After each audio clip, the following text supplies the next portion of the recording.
కుమార్ రెడ్డి రేవంత్ రెడ్డిని మించిపోతున్నాడు. దేంట్లో అబద్ధాలు ఆడుట్లా. అబద్ధాలకు బ్రాండ్ అంబాసిడర్ రేవంత్ రెడ్డి. కానీ నిన్నయాల ఉత్తమ్ కుమార్ రెడ్డి రేవంత్ రెడ్డిని కూడా మించిపోతున్నట్టు. ఎందుకంటే అబద్ధాలాడి రేవంత్ రెడ్డి సీఎం అయిండు. నేనే ఆయన కంటే తక్కువ అబద్ధాలు ఆడినా అందుకే సీఎం కాలేదు అనుకుంటుండో ఏందో. నేను రేవంత్ రెడ్డిని మించిన అబద్ధాలు ఆడతా అనుకుంటుండే ఈ మధ్యలో ఉత్తమ్ కుమార్ రెడ్డి. సో అబద్ధాలకు బ్రాండ్ అంబాసిడర్ రేవంత్ రెడ్డి అయితే ఆ బ్రాండ్ అంబాసిడర్కు తాత ఈ ఉత్తమ్ కుమార్ రెడ్డి తయారైపోయింది. ఆ గోబల్ సెంట్ ఆయన బతుకుంటే ఉరి పెట్టుకుంటుండే ఉత్తమ్ కుమార్ రెడ్డి అబద్ధాలు చూస్తే తప్ప వీడియో కూడా నన్ను మించిపోయింది అనుకుంటుండే. అట్లా తయారైపోయింది ఉత్తమ్ కుమార్ రెడ్డి. మాట్లాడితే అబద్ధాలే. ఇవాళ కూడా మాట్లాడుతూ రాయలసీమ లిఫ్ట్ ఇరిగేషన్ గురించి మాట్లాడుతున్నాడు. రాయలసీమ లిఫ్ట్ ఇరిగేషన్ పనులను గ్రీన్ ట్రిబ్యునల్ ద్వారా స్టే తెచ్చి పనులు ఆపిందే బీఆర్ఎస్ ప్రభుత్వము. రాయలసీమ ఎత్తిపోతల పథకాన్ని అపెక్స్ కమిటీ ఎజెండాలో పెట్టాలని అపెక్స్ కౌన్సిల్లో ఆ ఎజెండాలో పెట్టించి కేసీఆర్ గారు స్వయంగా రాయలసీమ ఎత్తిపోతల పథకం అక్రమ ప్రాజెక్టు, దీన్ని నిలిపివేయాలని అపెక్స్ కౌన్సిల్లో గొంతెత్తి ప్రశ్నించిందే కేసీఆర్. ఇవాళ రేవంత్ రెడ్డి ఉత్తమ్ కుమార్ రెడ్డి ఇద్దరు కూడా చంద్రబాబుకు దాసోహం అయిపోయింది. రేవంత్ రెడ్డి గురుదక్షిణ చెల్లించుకుంటుండు. ఉత్తమ్ కుమార్ రెడ్డి కూడా భార్యాభర్తలు ఇద్దరు పోయి విజయవాడకు పోయి విజయవాడలో చంద్రబాబు గారిని కలిసి బజ్జీలు తినొచ్చిండు. అప్పటి నుంచి నేను కూడా అగనెస్ట్ మాట్లాడతలేడు. కృష్ణా నదీ జలాల్లో 10 ఏళ్ల రాష్ట్ర చరిత్రలో ఎప్పుడూ కూడా వాడనంత తక్కువ నీళ్లు వాడింది ఈ సంవత్సరం కాంగ్రెస్ ప్రభుత్వం.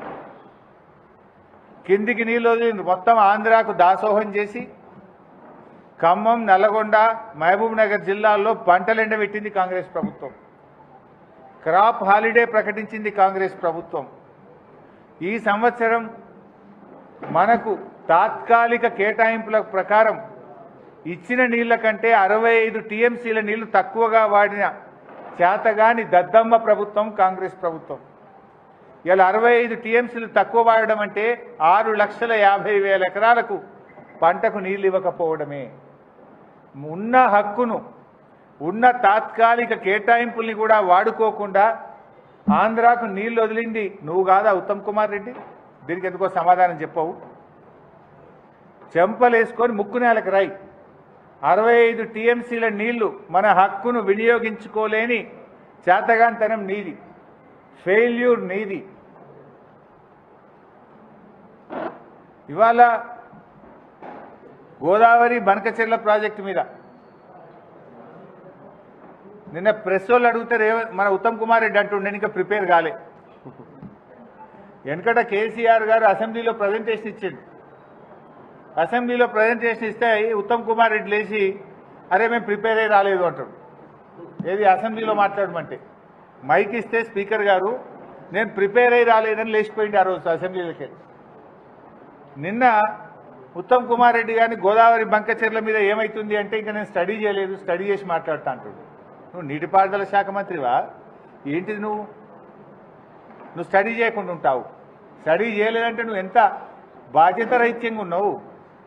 రాష్ట్రానికి సంబంధించిన అతి ముఖ్యమైన గోదావరి జలాలకు సంబంధించిన ఇష్యూ మీద స్టడీ చేయలేదని మాట్లాడతారు. నిన్న క్యాబినెట్లో గోదావరి బంకచెర్ల మీద మాట్లాడతారు.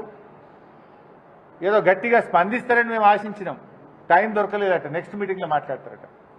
పేపర్లలో ఏమొచ్చిందంటే గోదావరి బంకచెర్ల మీద మాట్లాడడానికి టైం దొరకలే, మళ్ళీ మీటింగ్లో మాట్లాడతారట.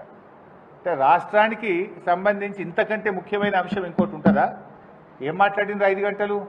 కమిషన్ల గురించో, పర్సంటేజ్ల గురించో, హైకమాండ్కి పంపే మూటల గురించి మాట్లాడుకున్నారా?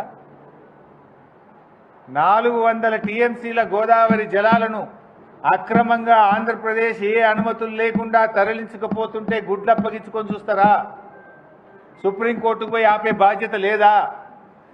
కేంద్ర మంత్రి మీద ఒత్తిడి తేరా? నీతి ఆయోగ్ మీటింగ్లో ముఖ్యమంత్రి ప్రధానమంత్రిని ఎందుకు ప్రశ్నించలేదు? మేము సూటిగా అడుగుతా ఉన్నాం. ఇంతకంటే ఇంపార్టెంట్ అంశం ఏముంటుంది? దీని మీద ఎందుకు స్పందించలేదో ఇలా ఉత్తమ్ కుమార్ రెడ్డి గారు సమాధానం చెప్పాలి. It's an important issue. 400 టీఎంసీల నీళ్లు ఇలా అక్రమంగా అపెక్స్ కమిటీ అనుమతి లేకుండా, అంతర్రాష్ట్ర అనుమతి లేకుండా, తెలంగాణ అనుమతి లేకుండా, గోదావరి ట్రిబ్యునల్ అనుమతి లేకుండా ఇలా రాత్రికి రాత్రి వాళ్ళు ప్రాజెక్టులు కట్టిపడేస్తున్నారు. దీని మీద ఎందుకు మీరు స్పందిస్తలేరు? అపెక్స్ కమిటీ కౌన్సిల్ పెట్టాలని ముఖ్యమంత్రి గారు ఎందుకు కేంద్ర మంత్రికి లేఖ రాయడం లేదు?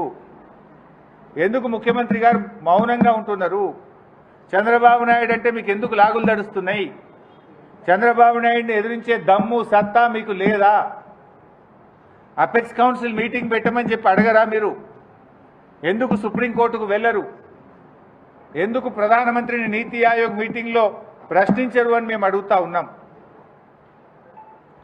ఇవన్నీ చూస్తూ ఉంటే వీళ్ళు బాధ్యత లేకుండా వ్యవహరిస్తూ ఉన్నారు. పూర్తిగా ఆంధ్రప్రదేశ్కు దాసోహం అయిపోయింది. ఇలా మేము ప్రశ్నిస్తున్నాం. 2 నెలల నుంచి బీఆర్ఎస్ పార్టీ ప్రశ్నిస్తూ వచ్చింది. చివరికి మేము సుప్రీంకోర్టుకు మేమే వెళ్తాం. రాష్ట్ర ప్రభుత్వం చేతగాకపోతే, రాష్ట్ర ప్రభుత్వం స్పందించకపోతే బీఆర్ఎస్ పార్టీ సుప్రీంకోర్టుకు పోయి అయినా సరే బనకచెర్లను ఆపుతాం, తెలంగాణ ప్రయోజనాలు కాపాడతామని చెప్పాం. ఇప్పటికి కూడా కట్టుబడి ఉంటాం. ఏం చేస్తుంది రాష్ట్ర ప్రభుత్వం? ఒకవైపు కేంద్ర ప్రభుత్వం ఏమో ఏ అనుమతులు లేకుండా డబ్బులు ఇస్తున్నారు, అడిషనల్ FRBM ఇస్తున్నారు. 40,000 కోట్లు కేంద్ర ప్రభుత్వం ఇస్తామని చెప్తా ఉంటే ఈ రాష్ట్ర ప్రభుత్వం నిమ్మకు నీరెత్తినట్టుంది. దున్నపోతు మీద వాన పోసినట్టే పడ్డట్టే ఉన్నది. అంటే లేఖలు రాసి చేతులు దులుపుకుంటున్నాడు ఉత్తమ్ కుమార్ రెడ్డి. లేఖలు కాదు, అయితే ప్రశ్నించండి, నిలదీయండి, లేదంటే అఖిల పక్షాన్ని కేంద్ర ప్రభుత్వం దగ్గర తీసుకుపోండి, ధర్నా చేద్దాం పండి, జంతర్ మంతర్ కాడ అందరం కలిసి నిలదీయండి, సుప్రీంకోర్టు పోండి. ఎందుకు పోతలేరు? ఇంకేదో మాట్లాడుతున్నాడు. ఇలా కృష్ణా నదిలో మన న్యాయమైన వాటా వాడకుండా కిందికి నీళ్ళు వదిలి తెలంగాణ నోళ్లు కొట్టింది మీరు. 65 టీఎంసీల నీళ్లు ఆంధ్రాకు అధికంగా అప్పజెప్పింది మీరు. గోదావరి బనకచెర్ల కడుతుంటే గుడ్లప్పగిచ్చి చేతులు కట్టుకొని చేష్టలుడిగేటట్టు చేస్తున్నది మీరు. ఇవాళ Srisailam right branch canal lining జరుగుతుంటే దాన్ని కూడా నిలువరించలేకపోతున్నది మీరు. ఆనాటి బీఆర్ఎస్ ప్రభుత్వం Srisailam right branch canal lining పనులను ఆపిచ్చింది.